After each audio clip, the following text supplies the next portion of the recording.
여러분 안녕하십니까, 군수날입니다. 최근 조은석 특검의 소위 내란 특검이 무리하게 실시해서 무리를 빚고 있는 오산 공군기지 압수수색을 비판하는 게시물이 도널드 트럼프 미국 대통령이 만든 미국의 새로운 SNS인 트루스 소셜에 조은석의 사진과 함께 올라왔습니다. 트루스 소셜에는 오산 공군기지에서 근무하는 주한미군들이 기지를 방문한 미국 대통령 앞에서 환호하는 큰 사진과 함께 한국의 이 정권, 즉 이재명 정권은 윤석열 제거를 목적으로 군사 기밀을 알아내기 위해 미국 공군기지를 압수수색한다라는 제목의 게시글이 올라왔습니다. 게시글은 이어서 한국의 특검은 윤석열 전 대통령의 내란 선동 혐의로 한미 공동작전의 핵심 허브인 오산 미 공군기지를 압수수색한다. 특검이 미국 군사시설을 효과적으로 압수수색했다고 좋아할지 모르지만 외교적으로는 아주 좋지 못한 결과로 비친다는 내용도 담고 있습니다. 이 게시물은 그러면서 조은석 특검의 사진도 함께 공개했습니다. 트루스 소셜은 트럼프가 자신의 주요 메시지를 발신하고 트럼프를 지지하는 미국의 우파 성향 국민들이 특히 많이 사용하는 SNS입니다. 한미공군이 함께 사용하는 오산 공군기지에 대한 내란 특검의 무리한 압수수색 파문이 미국 내에서 특히 트럼프 주요 지지층 사이에서 빠른 속도로 확산될 가능성이 커졌습니다. 이와 관련해 한 소셜미디어 이용자는 트루스 소셜에 올라온 이 게시물을 소개하면서 조은석이 사진까지 공개됐네요. 은석이 이제 미국은 다 갔습니다. 이번 특검의 오산 미 공군기지 압수수색은 미국령에 들어가 미국 자산을 압수수색한 것과 마찬가지입니다. 미국이 이걸 그냥 넘어갈까요? 라고 코멘트했습니다. 한편 이 사태와 관련해 뉴델리의 조문정 기자는 오늘 이재명 트럼프 정상회담 앞두고 주한미군과 오산기지 뇌관 부상이란 제목의 기사에서 다음과 같이 전하고 있습니다. 정치권 일각에서는 조은석 내란 특검팀의 지난달 22일 주한미군과 한국공군의 경기도 평택 오산기지를 압수수색한 데 대해 미국 측이 문제를 제기할 수 있을 것이라는 우려도 나온다. 특검팀은 윤석열 전 대통령이 북한의 도발을 유도해 비상계엄 선포 명분을 만들고자 드론 작전을 무리하게 추진했다는 이른바 북풍 외환 의혹을 수사하고 있다. 이번 압수수색은 드론 작전사령부가 평양 무인기 침투 작전 당시 공군 방공관제 사령부에 협조 공문을 보냈는지 확인하는 차원에서 이루어진 것으로 알려졌다. 그러나 이러한 압수수색은 주한미군 지휘협정 소파 규정 위반 소지가 있다. 소파 제2조 및 제3조에 따르면 주한미군 시설은 미군 관할 아래에 있어 한국 당국이 압수수색하려면 반드시 미군의 허가 또는 양국 정부 간 합의가 필요하다.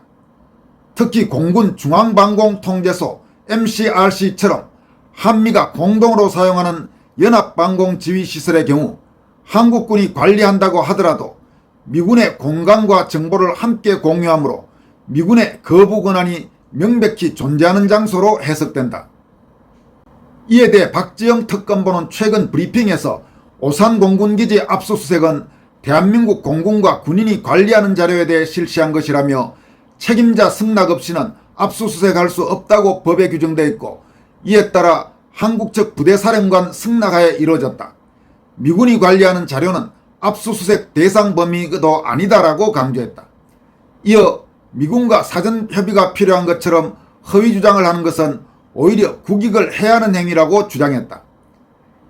익명을 요청한 주한미군 관계자는 압수수색을 승낙한 한국군 측 사령관은 MCRC의 공군소장이며 압수수색 승낙 여부는 대령급인 미군기지 사령관이 독단적으로 승인할 수 있는 수준의 사안이 아니라고 짚었다. 그는 한국 공군소장은 아마 압수수색 의도임을 모르고 단순 방문 협조 정도로 생각했던 것 같다. 현재 한국 장군들이 특검 수사로 곤욕을 치르는 상황이라 문제를 피하기 위해 별 생각 없이 허락한 것으로 보인다며 특검이 압수수색한 MCRC는 한국군 고유의 영역이 아니라 한미가 함께 사용하는 영역이다. 미군은 절대로 이를 용인할 수 없다고 지적했다. 경북 칠곡군 외관에 위치한 미군 기지인 캠프 캐럴에서도 비슷한 사례가 있었다고 한다. 당시 한국 기무부대가 미군이 사용하는 컴퓨터를 조사하겠다며 사전협의 없이 기지 내에 들어왔다가 미군 헌병대에 의해 현장에서 억류된 적이 있었다는 것이다. 이 관계자는 한국 측은 한국군 서버만 보겠다는 식으로 접근했겠지만 실제로 서버가 명확히 분리되어 있지 않다며, 예를 들어 미군 기지 내에서 일하는 한국군 직원이 사용하는 컴퓨터를 보안 점검하겠다고 해도 큰 문제가 된다. 외부인이 미군 자산에 접근하는 것 자체를 침입으로 보기 때문이라고 언급했다.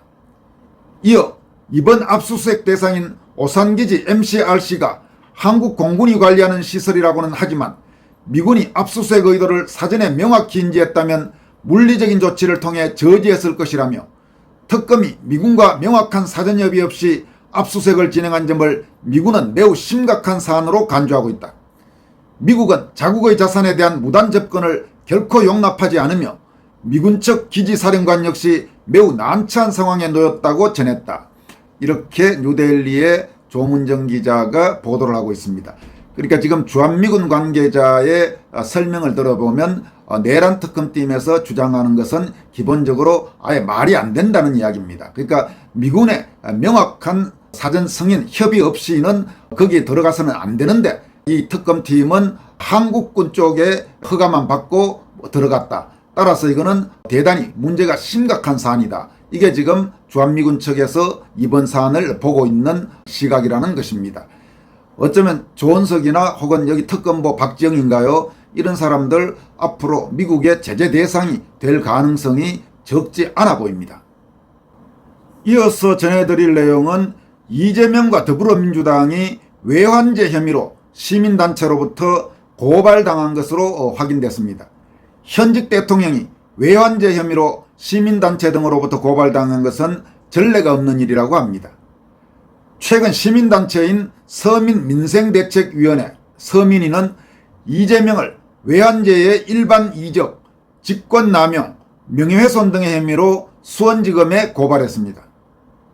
서민위는 이와 함께 더불어민주당 대표 직무대행 겸 원내대표인 김병기와 검찰 조작 기소대응 TF팀 단장인 한준호 등 민주당 소속 의원 166명과 국회의장인 우원식 등도 외환제 방조 혐의로 추가 고발했습니다. 서민위는 대법원이 지난 6월 5일 이화영 전 경기도 부지사에 대한 원심 판결을 확정한 점을 근거로 대법원에서 원심 판결을 그대로 유지한 사실은 대북 송금을 이화영 전 부지사 스스로 결정, 쌍방울에 대납 요청한 것이 아니라 당시 이재명 경기도지사에게 보고 후 승낙하에 800만 달러를 쌍방울이 북한 측에 대납한 것이라는 취지의 판결이라면서 이재명이 처음부터 개입한 정황을 인정한 사실이라고 주장했습니다. 이어서 이는 외환제와 국제법 위반에 해당하는 중대범죄로 적국의 군사상 이익을 공유한 자라는 부정할 수 없는 사실로 그 죄가 상당히 위중하다고 강조했습니다. 서민은 또 이재명이 해당 사실을 은폐하고 거짓으로 일관해 국가와 국민은 물론 국제사회까지 기만한 명예훼손에도 해당한다고 덧붙였습니다.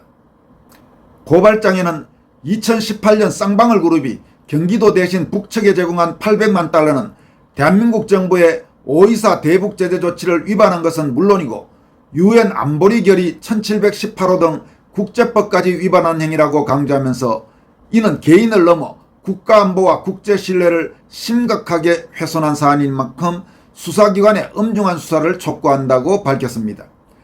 이재명에 대한 고발과 함께 서민위는 김병기, 한준호, 최기상, 이건태, 김기표, 박선원, 양부남 그리고 강덕구 등 158명의 더불어민주당 국회의원 및 국회의장 우원식을 외환제 방조 혐의로 고발했습니다. 이들은 지난 7월 7일 더불어민주당 검찰 조작 기소대응 TF 발대식에서 이재명의 대북 송금 사건을 검찰의 정치 공작이라고 주장하면서 수사를 비판했는데 서민위는 이를 두고 명백한 외환제 방조 행위라고 강조했습니다. 서민위는 이들의 발언이 대법원 판결로 외환제 정황이 입증된 사안에 대해 이를 무력화하거나 방해하려는 의도를 보였고 이는 명백한 형법 제32조에 따른 종범 즉 방조에 해당한다고 말했습니다. 이와 함께 국회가 입법기관의 책무를 외면하고 이재명을 감싸는 데에만 몰두하는 모습은 국민을 기만하는 것이라면서 입법, 행정, 사법 권력을 장악해 자유민주주의 질서를 파괴하려는 시도라고 강하게 비판했습니다. 이와 관련해 서민이는 앞서 지난 7월 4일 국회에 접수된 이 대통령 외환제 탄핵 청원이 불과 사흘 만에 5만 명의 동의를 받아 법사위에 회부됐으며 지난 30일 기준으로는 7만 명을 넘어섰다고 밝혔습니다. 서민이는 검찰이 대통령의 불소추 특권을 이유로 수사를 지체해서는 안 된다며 형법 제99조 외환제는 헌법 제84조에서 규정한 예외에 해당하는 중대범죄이며 수사가 즉시 착수돼야 한다고 강조했습니다.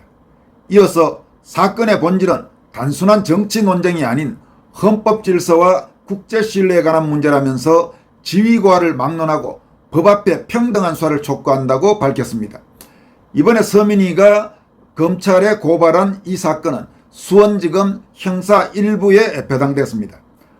한편 이재명의 불법 대북 송금 사건은 1심 공판 준비기일이 중단된 상태입니다. 소위 현직 대통령에 대한 불소추 특권을 이유로 법원이 알아서 기면서 절차를 잠정 정지해둔 상태입니다. 이어서 전해드릴 소식은 최근 주한중국 대사를 지냈던 싱하이밍이라고 중국인이 있죠. 옛날에 이재명이 쎄쎄했던 바로 그 오만 방자하기 짝이 없는 그 중국 외교관인 싱하이밍이 이번에도 황당한 소리를 했죠. 한국 정부에 대해서 소위 반중 극우 세력을 단속해야 한다. 이런 식으로 사실상의 오만한 내정간섭적 발언을 했는데 이와 관련해서 탈북자로 현재 영국에서 살고 있는 박지현 씨가 보수 세력에 대해 극우라는 단어를 사용하는 사람들은 중국 공산당의 선전대 역할을 한 것이며 중국 공산당의 언어를 빌려서 같은 국민에게 극우라고 주장하는 순간 그 사람은 더 이상 자유시민이 아니라 전체주의의 하수인이다. 이렇게 질타한 내용입니다. 박지현 씨는 최근 자신의 소셜미디어를 통해서 다음과 같이 밝혔습니다. 2025년 7월 29일 싱하이밍 전 주한 중국 대사의 발언을 통해 극우라는 단어의 진짜 용도를 깨달았다. 베이징에서 열린 제25차 한중 고위 지도자 포럼에서 싱하이밍 전 주한 중국 대사는 한국의 반중 여론은 극우 세력이 조성한 것이라며 이들을 한국 정부가 단속해야 한다고 직접적으로 발언했다. 중국 공산당은 중국 공산당 체제에 비판적인 사람들, 특히 자유민주주의를 지지하는 이들을 극우로 낙인 찍는다. 극우라는 용어는 이념적 차이를 억누르기 위한 정치적 프레임임을 이번에 분명히 알게 되었다. 따라서 한국 내에서 중국 공산당 전체주의 체제를 비판하거나 자유민주주의 가치를 지키려는 보수 세력에 대해 극우라는 단어를 사용하는 사람들은 의도했든 아니든 중국의 선전 전략에 동조하거나 영향을 받은 것이며 본인도 모르게 중국 공산당의 선전대 역할을 한 것이다. 이런 왜곡된 프레임은 공산당들이 원했던 대로 개인과 개인을 갈라놓고 서로를 박해하게 만들며 결국 전체주의라는 검은 장막 아래에서 국민의 정체성과 자유의식은 말살되게 되며 더 나아가서는 국가를 전복하려는 시도이기도 하다. 중국 공산당의 언어를 빌려 같은 국민에게 극우라는 이름표를 붙이는 순간 그 사람은 더 이상 자유시민이 아니라 전체주의의 하수인이다. 이렇게 질타했습니다. 극우하는 그런 한국의 좌익 세력은 말할 것도 없고 심지어 국민의힘 안에서도 대한민국 자유민주주의 체제를 지키기 위해 투쟁하는 사람들을 향해서 극우라고 주장하는 말도 안 되는 짓거리들을 하는 자들이 있죠. 한동훈이니 조경태니 뭐 이런 사람들, 그런 자들은 빨리 국민의힘을 떠나서 지들의 성향에 맞는 정당으로 가거나 안 그럼 자기들이 당을 만들기 바랍니다. 왜 국민의힘 안에 남아서 계속 분탕질을 치고 자신들의 말도 안 되는 그런 주장을 계속하는지 절대로 용서할 수 없는 자들이라고 할 수 있습니다. 지금까지 권순할TV였습니다. 여러분 고맙습니다.